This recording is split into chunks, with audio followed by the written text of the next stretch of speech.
Question number 33, दशमलव भिन्न में बदलें। तो देखिए पहला क्वेश्चन है 2/10। क्वेश्चन कह रहा है कि दशमलव में बदलें। तो देखिए 2/10 है, यानी 10 से 2 को भागा देना है। ठीक है, तो देखिए 10 से 2 में भागा देंगे तो कितना आएगा।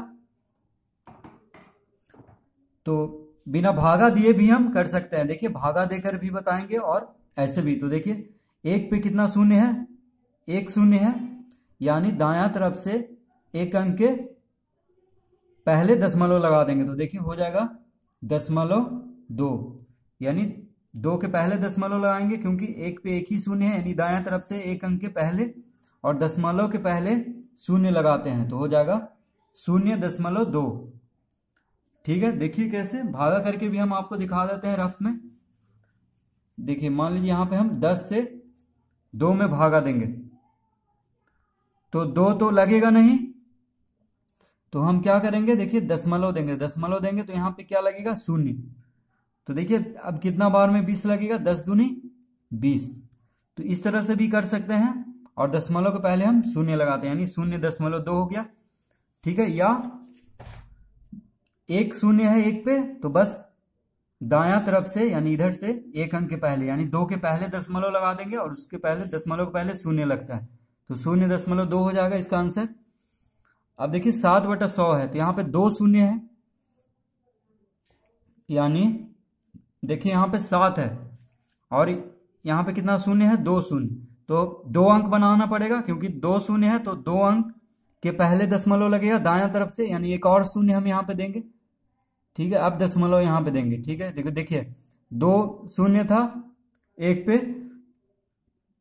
हर में, तो 2 अंक इसको बनाना पड़ेगा, यानी पहले एक शून्य देंगे तो देखिए 2 अंक बन गया, उसके पहले हम दशमलव लगाएंगे और दशमलव के पहले शून्य देते हैं, यानी 0.07। अब देखिए इसको हम भागा करके दिखा देते हैं। देखिए 100 से 7 में भागा देंगे तो शून्य लगा दशमलव देंगे क्योंकि 7 नहीं लगेगा तो 70 हो जाएगा। देखिए दशमलव के बदले एक शून्य आया। अब देखिए एक और शून्य देंगे तो हमको यहां भी शून्य देना होगा। ठीक है, अब लगाएंगे 100 सते 700 और दशमलव के पहले हम शून्य लगाते हैं इसलिए 0.07 इसका आंसर हो जाएगा। तो आप भागा देकर भी कर सकते हैं या बस जितना नीचे शून्य है एक पे उतना ही अंक पहले दायां तरफ से लगा देंगे। तो यहाँ पे देखिए 2 शून्य है 36/100 में, तो 2 शून्य है तो देखिए 36 भी इधर से 2 अंक है, देखिए 6 और 3 दायां तरफ से, तो इसके पहले हम यहाँ पे दशमलव लगा देंगे और दशमलव के पहले एक शून्य दे देंगे, यानी 0.36 इसका आंसर हो जाएगा दशमलव में। अब देखिए यहाँ पे 3 शून्य है तो यानी 3 अंक बनाना पड़ेगा ऊपर में, तो हम क्या करेंगे, देखिए 25 लिखेंगे, उसके पहले एक शून्य लगाएंगे। ठीक है, तो 3 अंक हो गया। अब देखिए एक दशमलव देंगे यहाँ पे 3 अंक के पहले दायां तरफ से क्योंकि 3 शून्य है नीचे। अब दशमलव के पहले हम शून्य लगा देंगे तो 0.025 इसका आंसर हो जाएगा। क्वेश्चन नंबर 34 देखिए, साधारण भिन्न में बदलें। अब देखिए क्वेश्चन नंबर 34 का क्या पहला है 0.4। तो देखिए यहां पे अभी हम दशमलव में बदले थे भिन्न को, अब देखिए दशमलव को भिन्न में बदलना। अभी हम भिन्न को दशमलव में बदले थे और यहाँ पे देखिए दशमलव को अब भिन्न में बदलना है। तो यहाँ पे देखिए किस तरह से होगा, देखिए 0.4 है तो यहाँ पे हम 4 लिखेंगे, ऊपर में बटा करेंगे। अब देखिए दशमलव के बाद एक अंक है, ठीक है, यानी एक पे एक शून्य देंगे क्योंकि दशमलव के बाद एक ही अंक है। ठीक है, अब देखिए यहाँ पे 0.34, माफ कीजिएगा 0.34 इसको बोलेंगे।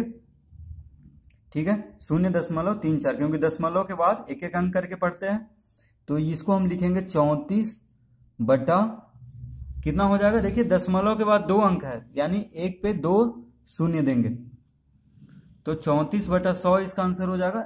इसमें देखिए 2.03 तो इसका आंसर हो जाएगा देखिए 203। पहले हम दशमलव हटाएंगे, ठीक है, तो 203 लिखेंगे। अब दशमलव के बाद कितना अंक है, 1 और 2 अंक है तो यानी एक पे 2 शून्य देंगे यानी 203/100 इसका आंसर हो जाएगा। अब देखिए घ में 0.005, ठीक है, 0.005 यहाँ पे दिया हुआ है, तो इसको हम दशमलव हटाएंगे, भिन्न में बदलेंगे तो क्या होगा देखिए, 10 शून्य है पहले, तो शून्य नहीं लिखेंगे, सिर्फ 5 लिखेंगे। तो 5 बटा, अब देखिए दशमलव के बाद कितना अंक है, 1 2 3, 3 अंक है दशमलव के बाद, ठीक है। तो यानी 1 पे 3 शून्य देंगे, यानी 5/1000 इसका आंसर होगा भिन्न में। तो देखिए हम इसको साधारण भिन्न में बदल दिए हैं, दशमलव जो रूप में था। तो इस तरह हम ये दोनों को हल कर लेंगे। क्वेश्चन नंबर 35 देखिए, मान ज्ञात करें। तो देखिए क्वेश्चन नंबर 35 का 0.48 है, जोड़ का चिन्ह है देखिए 0.37, यानी 0.48 प्लस 0.37, ठीक है। तो इसको देखिए जोड़ना है, तो हम क्या करेंगे, दायां तरफ से जोड़ना शुरू करते हैं। तो 8 7 15, हाथ में रहा 1, 4 3 7, और जो हाथ में 1 रहा था वो मिला के 8 हो जाएगा। अब देखिए उसके पहले दशमलव है, तो हम यहाँ पे दशमलव दे देंगे। अब 0 0 क्या हो जाएगा, 0, यानी इसका आंसर हो जाएगा 0.85, ठीक है। अब देखिए ख में, तो देखिए हम रफ में भी इसको बता देते हैं कि देखिए 0.48 0.37, यानी दशमलव के सामने ही दशमलव रखेंगे, ठीक है। देखिए जैसे अभी हम जोड़े हैं, तो दशमलव के सामने ही दशमलव, दशमलव के जो दायां तरफ वाला अंक है वो दायां तरफ ही रखेंगे, और दशमलव को बायां तरफ वाला अंक बायां तरफ ही, ठीक है। दशमलव बिल्कुल सीधा होना चाहिए एकदम सामने सामने, और जो इस तरफ वाला अंक है वो इस तरफ ही, और जो इस तरफ वाला अंक है वो इस तरफ ही। अब देखिए इसको जोड़ेंगे, 8 7 15, हाथ में रहा 1, 4 3 7 1 8, देखिए 0.85। तो इसी तरह हम यहाँ पे भी जोड़ लेंगे, अगर डायरेक्ट जोड़ना है होगा तो इस तरह भी हम करके जोड़ लेंगे। तो देखिए सब इसी तरह जुटेगा, बस दशमलव के सामने ही दशमलव रखना है, और जो अंक है दायां तरफ, दशमलव के दायां तरफ, उसको दायां तरफ ही, और दशमलव के बायां वाला बायां तरफ ही। तो अब देखिए इसको जोड़ते हैं, यहाँ पे देखिए सबसे दायां तरफ 5 है, और यहाँ पे सबसे दायां तरफ 8 है, तो इसको जोड़ेंगे, 8 5 कितना हुआ, 13, हाथ में रहा 1। अब देखिए दायां तरफ वाला दूसरा अंक 4, यहाँ पे 3 है, तो 4 3 7, 8 5 13 में एक पैंचा था, 4 3 7 1 8 हो जाएगा। अब यहाँ पे देखिए दशमलव आ गया है उसके बाद, तो हम यहाँ पे दशमलव देंगे, 9 2 कितना होगा, 11, देखिए 9 और 2, अब इस तरफ वाला अंक जोड़ेंगे दशमलव के बायां तरफ वाला अंक, तो 9 2 कितना होगा, 11, यानी यहाँ पे हम लिख देंगे 11, यानी 11.83 इसका आंसर हो जाएगा। अब देखिए ग में है 6.4 प्लस 2.8, तो यहाँ पे देखिए दायां तरफ वाला अंक दशमलव के कौन कौन है, 4 और 8, तो 8 4 कितना होगा, 12, हाथ में रहा 1, तो यहाँ पे अब देखिए दशमलव देंगे, ठीक है। अब देखिए 6 2 8, दशमलव के बायां तरफ वाला अंक अभी हम जोड़ रहे हैं, तो 6 2 8, और हाथ में जो 1 रहा था 8 1 9, यानी इसका आंसर हो जाएगा देखिए 9.2, यानी जो पैंचा रहेगा वो दशमलव के बाद भी जाके जुटेगा, ठीक है। देखिए जो दशमलव के बायां तरफ जो पैंचा रहा था वो दायां तरफ भी जुटेगा, ठीक है।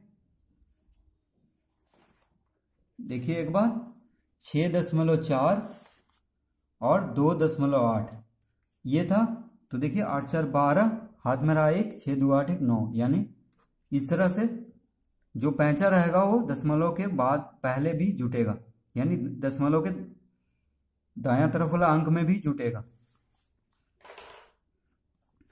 अब देखिए यहाँ पे 25.32 माइनस यानी घटाना है, यहाँ पे देखिए घटाव का चिन्ह है, 8.64, तो इसको भी उसी तरह घटाएंगे, बस दायां तरफ वाला अंक है वो सामने सामने ही।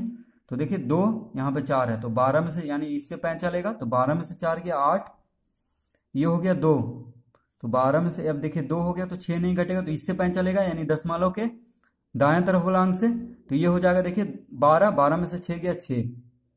अब यहाँ पे दशमलव है, अब देखिए ये पैंचा दिया है तो कम गया है, ये हो गया 4, तो 4 में से 8 नहीं घटेगा, तो इससे पैंचा लेगा, यानी 14 में से 8 गया 6।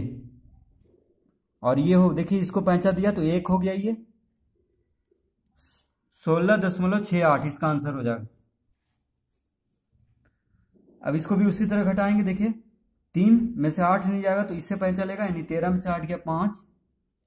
अब ये पैंचा दे दिया तो 1 हो गया, तो 1 में से 0 गया तो 1 ही हो जाएगा यहाँ पे।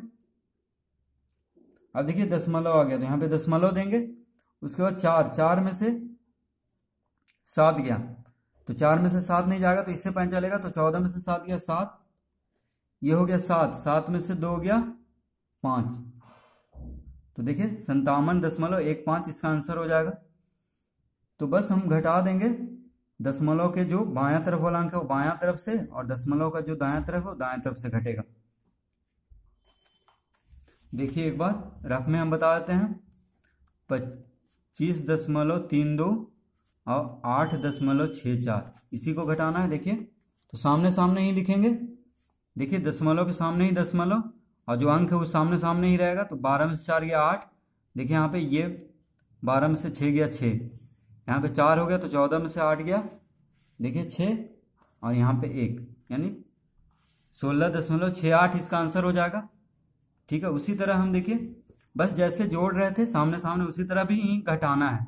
ठीक है, तो पैंचा दशमलव के दायां तरफ वाला अंक से भी जाएगा, जैसे हम यहाँ पे पैंचा भेज भी रहे थे तो यहाँ से हम पैंचा ले भी सकते हैं। ठीक है, किसी अंक से भी, यानी दशमलव के दायां से पैंचा हम ले सकते हैं। तो इस तरह हम इसको हल कर लेंगे। अब देखिए क्वेश्चन नंबर 36, घटते क्रम अवरोही क्रम में लिखें। तो देखिए क्या में है, इसको घटते क्रम में लिखना है, यानी बड़ा से छोटा अवरोही क्रम उसको बोलते हैं, घटते क्रम को अवरोही क्रम बोलते हैं। ठीक है, यानी बड़ा से छोटा, सबसे बड़ा को पहले, उसके बाद उससे छोटा और सबसे छोटा को अंतिम में। तो देखिए यहाँ पे सबसे बड़ा कौन है, तो यहाँ पे देखिए 0.7, यहाँ पे है 1.82, यहाँ पे 0.723, यहाँ पे 0.9, यहाँ पे 1.008। तो देखिए सबसे बड़ा यहाँ पे 1 वाला होगा, यानी 1 जो है जिसमें पहले दशमलव के पहले, क्योंकि इकाई अंक में 1 है, यहाँ पे देखिए यहाँ पे 0 है तो सबसे बड़ा में 1 वाला होगा। तो देखिए 1 दशमलव यहाँ पे 8 है, यहाँ पे 1.0 है, तो देखिए दशमलव के बायां तरफ वाला पहला अंक में यहाँ पे 0 है, देखिए इसको दशांश बोलते हैं, यहाँ पे दशांश में 8 है, यानी ये सबसे बड़ा अंक है, क्योंकि 1 से शुरू भी हो रहा है, यहाँ भी 1 से शुरू हो रहा है, लेकिन जो दशमलव के बायां तरफ का पहला अंक है यहाँ पे 8 है, यहाँ पे 0 है, तो 0 छोटा होगा 8 से, यानी ये सबसे बड़ा अंक है। तो इसको हम लिख लेंगे यहाँ पे 1.82। तो देखिए सबसे बड़ा को हम पहले लिख दिए हैं, अब हम इसको लिखेंगे क्योंकि ये दोनों 0 से शुरू हो रहा है तो यही बड़ा होगा ये दोनों से। तो अब इसको लिख लेते हैं 1.008। अब देखिए 0.723, यहाँ पे है 0.9, तो यहाँ पे देखिए 0 कितना है 7। ठीक है, दशमलव के पहला जो अंक है दायां तरफ वो 7 है, यानी दशांश 7 है, यहाँ पे दशांश जो अंक है वो 9 है।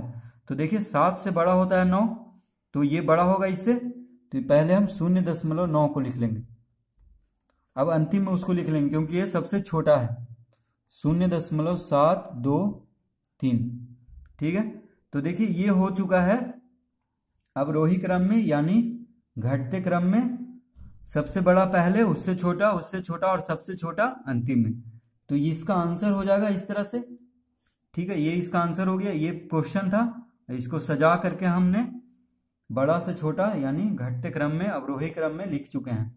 अब देखिए ख में, अब ख का देखिए क्वेश्चन है 8.95, 89.5, 0.895, 0.0895। तो यहाँ पे देखिए सबसे बड़ा कौन है, तो यहाँ पे सबसे बड़ा है, देखिए यहाँ पे 8 दशमलव, यानी 8 के बाद दशमलव आ गया, यहाँ पे देखिए 89 दशमलव, यहाँ पे 0.0 तो देखिए 8 दशमलव, यहाँ पे 8 के बाद दशमलव है, यहाँ पे 89, यानी 8 से बहुत ज्यादा बड़ा है 89, क्योंकि दशमलव के बाएं तरफ यहाँ पे 89 है, यहाँ पे 8 है। तो देखिए यहाँ पे इकाई दहाई 2 अंक है, दशमलव के दाएं तरफ को इकाई दहाई पढ़ते हैं और दशमलव के बाएं तरफ को दशांश, शतांश और हजारवां। तो देखिए सबसे बड़ा हुआ 89.5, तो इसको हम लिख लेंगे यहाँ पे 89.5। अब देखिए उसके बाद 8.95, क्योंकि यहाँ पे 0 है तो ये दोनों छोटा है इससे, तो इसको लिख लेंगे 8.95। अब देखिए 0.8, यहाँ पे 0.0, तो सबसे पहला अंक जो दायां तरफ यहाँ पे 0 है, यहाँ पे देखिए 8 है, क्योंकि ये दोनों तो बराबर है 0 0, तो दशमलव के दायां में 8 है, यहाँ पे 0 है, तो ये वाला बड़ा होगा 8 वाला जो बगल में है, तो बगल वाला ही अंक को देखेंगे, बाद वाला अंक को हम नहीं देखेंगे। अगर बगल वाले अंक मिल जाएगा तब हम दूसरा अंक को देखेंगे। तो यहाँ पे देखिए नहीं मिल रहा है, यानी यहाँ 0 है, यहाँ 8 है, तो ये बड़ा होगा, तो इसको लिख देंगे 0.895। अब देखिए इसको लिख लेंगे 0.0895। ठीक है, तो देखिए इसका आंसर हो जाएगा 89.5, 8.95, 0.895, 0.0895। ठीक है, तो ये घटते क्रम में हो गया। देखिए सबसे बड़ा, उससे छोटा, उससे छोटा और सबसे छोटा अंत में। ठीक है, तो इसी को बोलते हैं अवरोही क्रम, घटते क्रम या बड़ा से छोटा। क्वेश्चन नंबर 37 देखिए, बढ़ते क्रम आरोही क्रम में लिखें। अब देखिए क्या में क्वेश्चन है 8.5, 6.89, 11.65, 0.896। तो देखिए ये क्वेश्चन है, इसको हमको बढ़ते क्रम यानी छोटा से बड़ा आरोही क्रम में लिखना है। ठीक है, बढ़ते क्रम या आरोही क्रम, जिसको कि छोटा से बड़ा यानी छोटा पहले लिखना है उसके बाद बड़ा। तो यहाँ पे देखिए 8.5 है, यहाँ पे 6, यहाँ पे 11, यहाँ पे 0। तो देखिए हम इसमें जो दशमलव के बायां तरफ वाला अंक को हम सिर्फ देखेंगे, क्योंकि उसी से पता चल जाएगा। तो देखिए यहाँ पे 8 है, यहाँ पे 6 है, यहाँ पे 11, यहाँ पे 0 है, तो ये सबसे छोटा अंक होगा, तो इसको हम यहाँ लिख देंगे 0.896। देखिए सबसे छोटा को सबसे पहले, उसके बाद इससे बड़ा, तो 0 से बड़ा यहाँ पे देखिए कौन है, 6 है, उस 6 से भी बड़ा 8 है, तो सबसे पहले हम 6 को लिखेंगे 6.89। तो देखिए 6 से बड़ा 8 है, उसके बाद 8 से भी बड़ा ये है, तो 8 को लिखेंगे यानी 8.5। उससे सबसे बड़ा 11.65। ठीक है, देखिए 11.65 सबसे बड़ा हुआ, सबसे छोटा, उससे बड़ा और सबसे बड़ा अंत में। तो इस तरह हम इसको देखिए सजा लेंगे, जो कि है बढ़ते क्रम आरोही क्रम, जिसको बोल सकते हैं। तो ये हो गया देखिए इसका आंसर। अब हम हल करेंगे, तो इसमें देखिए 2 1 यानी 2 वाला 1 से बड़ा है, यहाँ पे 0 0, तो 0 वाला को 0 में देखते हैं आप, तो ये दोनों तो बड़ा हो गया। ठीक है, इन दोनों से 0 0 से, तो अब देखिए 0.6, 0.9, यानी 0.9 6 से बड़ा है। देखिए सबसे पहला अंक दायां तरफ 6 है, यहाँ पे 9 है, तो ये बड़ा हो गया इससे, 0.695 से 0.9 बड़ा हो गया ये वाला। तो सबसे छोटा कौन हो गया, 0.695, तो इसको लिख देंगे यहाँ पे 0.695। अब देखिए उसके बाद इसको लिखेंगे, क्योंकि इससे थोड़ा सा बड़ा यही है, उसके बाद ये सब और बड़ा है इससे भी, तो अब इसको लिख लेंगे 0.9। अब देखिए यहाँ पे 2, यहाँ पे 1 है, तो ये बड़ा होगा, सबसे बड़ा ये होगा, ये 2 इससे भी बड़ा होगा ये, यानी इसको अब लिख लेंगे 1.89। अब देखिए सबसे बड़ा को अंत में लिख देंगे 2.52। तो ये देखिए इसका आंसर हो जाएगा 0.695, 0.9 के बाद 1.89 और 2.52। तो देखिए सबसे छोटा, उससे बड़ा और सबसे बड़ा, यानी ये हो गया बढ़ते क्रम आरोही क्रम में, इसको हम सजा दिए हैं ये दोनों को। तो इस तरह हम इसको हल कर लेंगे।